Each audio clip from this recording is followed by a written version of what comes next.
नमस्कार दोस्तों, स्वागत है आपका अपनी यूट्यूब चैनल क्वेश्चन बैंक में। दोस्तों, मैं इस चैनल पे प्रीवियस ईयर क्वेश्चन लेके आता हूँ।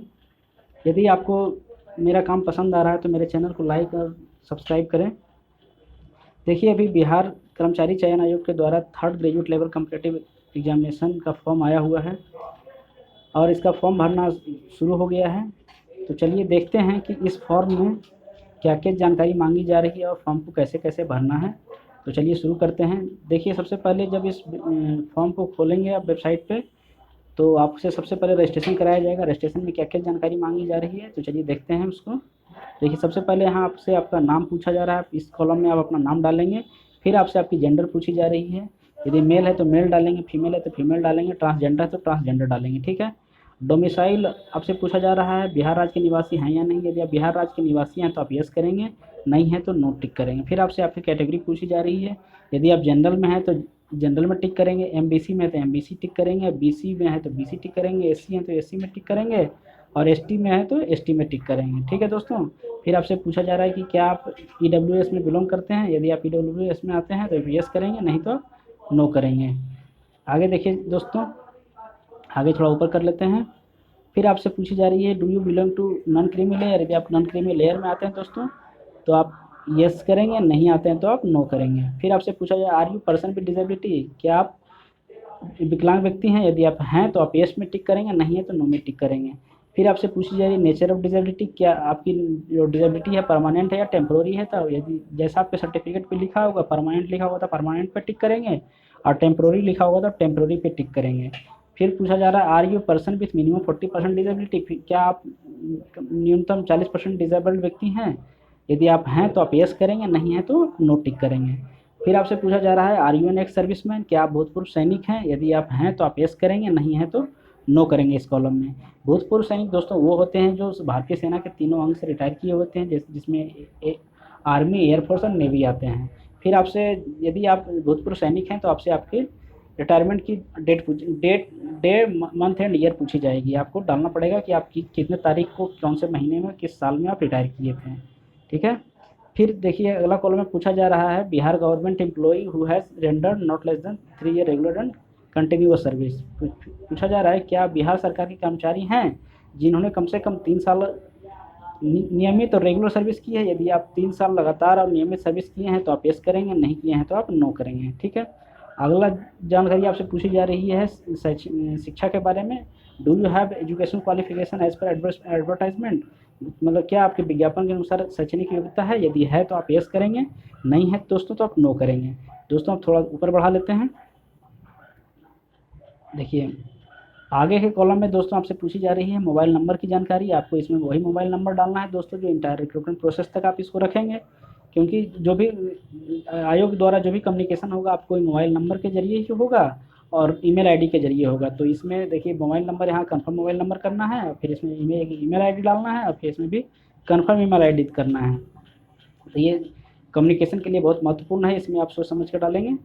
फिर देखिए दोस्तों, आप इसमें पूछा जा रहा है आपसे डेट ऑफ बर्थ। आपकी डेट ऑफ बर्थ क्या है। आप इसमें ड्रॉप डाउन को सिलेक्ट करके आप अपना डेट ऑफ बर्थ डालेंगे।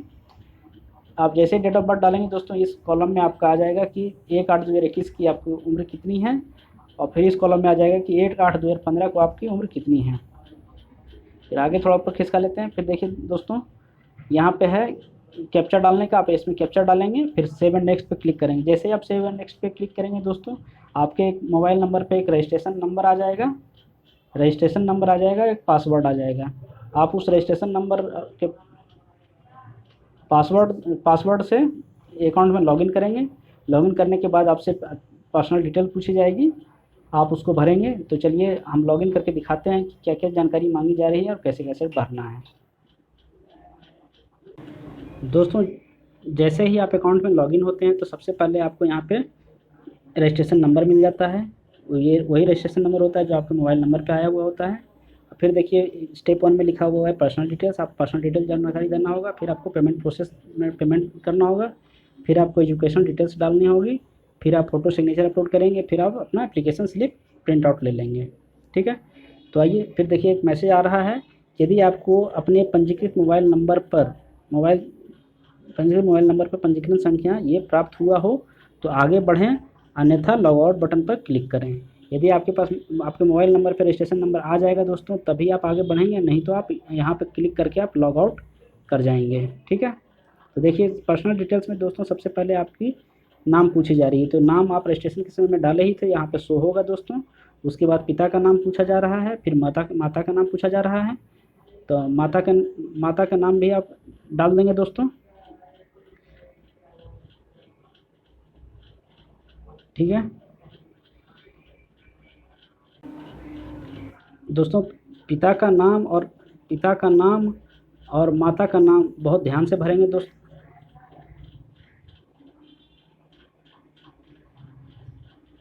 ध्यान से भरेंगे दोस्तों, क्योंकि इसमें यदि आप गड़बड़ी करते हैं दोस्तों, तो आपको दिक्कत हो जाएगा फिर। ठीक है, इसमें आप वही स्पेलिंग वगैरह डालेंगे जो आपके सर्टिफिकेट में मैट्रिक में है। ठीक है, इसमें स्पेलिंग का अच्छा खासा ध्यान रखना होता है, क्योंकि डॉक्यूमेंट वेरिफिकेशन में वो आपको बहुत प्रॉब्लम करेगा यदि स्पेलिंग में मिस्टेक होगी तो। ठीक है, आगे आपसे यहाँ देखिए दोस्तों, यहाँ पूछा जा रहा है जनरल, पूछा जा रहा है जेंडर है।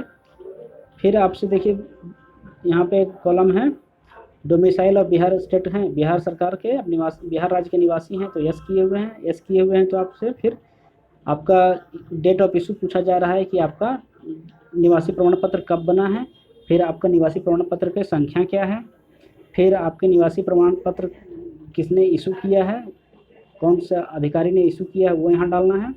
फिर यदि आप यहाँ ड्रॉप डाउन में यदि अदर डालेंगे तो ही आपको ये कॉलम भरने का ऑप्शन आएगा, अन्यथा यदि आप सीधा सेलेक्ट कर दें कि मैंने ये डोमिसाइल प्रमाण पत्र सीओ से बनाया है, तो आपको ये कॉलम भरने की आवश्यकता नहीं होगी। फिर देखिए आप रजिस्ट्रेशन में जो कैटेगरी डाले थे, कैटेगरी है यहीं पे, आप क्रीमी लेयर में थे तो यस है यहाँ पे। फिर देखिए यहाँ पे MBC NCL EWS जो जिस कैटेगरी में आएंगे उनको यहाँ पर उसका कैटेगरी उस सर्टिफिकेट नंबर इस कॉलम में डालना है दोस्तों।